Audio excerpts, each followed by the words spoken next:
Oh, faut rester branché. Toi, tu aimes trop ça. Attends. Dis-moi, oui, toi qui m'écoutes là, dis-moi. Toi qui as décidé d'arrêter de m'écouter là, dis-moi. Dis-moi une chose.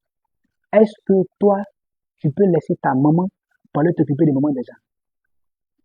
Est-ce que toi, tu peux laisser ta maman pour aller t'occuper des mamans des gens? On dit c'est fête des mères. Est-ce que toi, tu peux laisser ta maman pour aller donner cadeau à maman des gens? Est-ce que toi, tu peux faire ça? Toi qui m'écoutes, est-ce que toi, tu peux faire ça? Bon, ta maman là, tu l'as laissée là. Qui n'a qu'à venir donner cadeau? Qui n'a qu'à venir donner cadeau? Mais c'est de ça qu'on est en train de parler. Chaque peuple s'occupe de son continent. Chaque enfant s'occupe de sa maman. Il n'y a pas d'enfant qui va aller un concours de Miss Maman, il va dire que sa maman est bien. C'est quel enfant qui a dit ça? Mais en Afrique, tu vas voir des intellectuels qui tirent sur l'Afrique. Ils tirent sur l'Afrique. On ne sait même pas qu'est-ce qu'ils... On sait même pas qu'est-ce que... Non. Ils tirent sur l'Afrique. Des intellectuels qui tirent sur l'Afrique. Au 21e siècle, où on est en train de travailler, où chacun est en train de s'occuper de sa maman, là. Chaque enfant s'occupe de sa maman, chaque peuple s'occupe de son continent, développe son continent, là. Chez nous, là, il y a des gens qui tissent sur nous. Quand on veut monter, il y a des gens qui nous font descendre. Il y a des gens qui ne veulent pas voir notre maman aussi être jolie, notre maman être belle. L'Afrique, il y a des gens qui ne veulent pas voir ça. Pourquoi? Parce que ailleurs, ils mangent. Parce que ailleurs, on leur donne à manger. Parce que ailleurs, ils ont le gros ventre. Il faut rester branché et puis il faut écouter.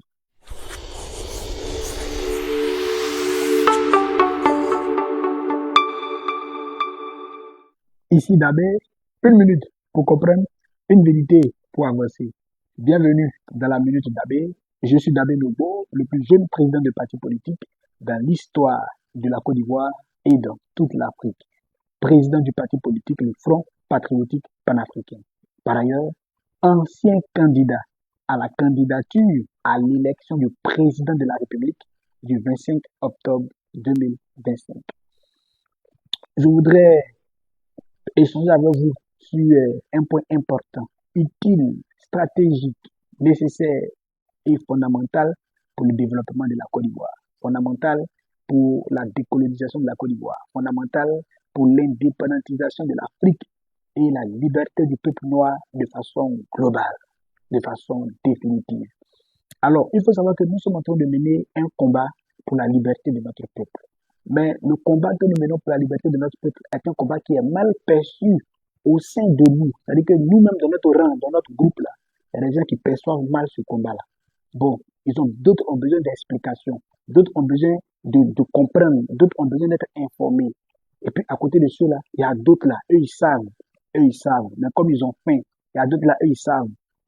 Mais comme ils sont cupides, il y a d'autres là, eux, ils savent. Mais comme ils sont égoïstes, il y a d'autres là, eux, ils savent. Mais comme c'est l'intérêt personnel qui les intéresse, il y a d'autres là, eux, ils savent. Mais c'est histoire d'avoir 300 000 francs sur son compte Orange Money, avoir au moins bien doublé sa petite famille, c'est ça qui les intéresse. Donc, ils s'en foutent, ils ferment la porte. Et malheureusement, ils sont intellectuels, ils sont assis pour la plupart sur des plateaux de télé, et puis ils font la grande gueule. Mais il faut les voir quand ils prennent billet d'avion pour aller en Europe. Ils sont assis là-bas. Paris est joli, hein. Londres est joli, hein. Canada est joli, hein. Ils sont là en train de faire l'éloge des autres. Et puis ils laissent leur propre maman par terre ici. C'est pas, est-ce qu'un tel enfant-là, c'est quelqu'un qui mérite d'être né, d'avoir été mis au monde par sa maman? Non, c'est un déchet social. Ils sont pleins dans notre société. Mais nous, notre mission, notre rôle, c'est d'éveiller les masses populaires, c'est de conscientiser les masses populaires, c'est de donner l'information qui va nous former, parce que la formation transforme. Donc, l'information forme et la formation transforme. C'est le combat que nous sommes en train de mener, que nous devons mener pour la liberté de l'Afrique. C'est un combat noble, honorable et nécessaire. Il n'est pas question qu'on abandonne ce combat. Camarades, soyons mobilisés. Chers peuples, restez debout, restons dignes et menons le combat avec dignité pour la liberté de notre peuple. Pour la liberté de notre peuple. Les intellectuels qui ont décidé de vendre, de sacrifier la famille, de vendre, n'est-ce pas, la maison, de vendre tout pour leur intérêt personnel égoïste, là, laissez-les comme ça. Ils ne sont pas nombreux. Nous là, mobilisons-nous, nous là, organisons-nous et puis libérons-nous. Merci de m'avoir suivi. Réfléchis, partage et abonne-toi. À bientôt pour une prochaine minute d'Abbé.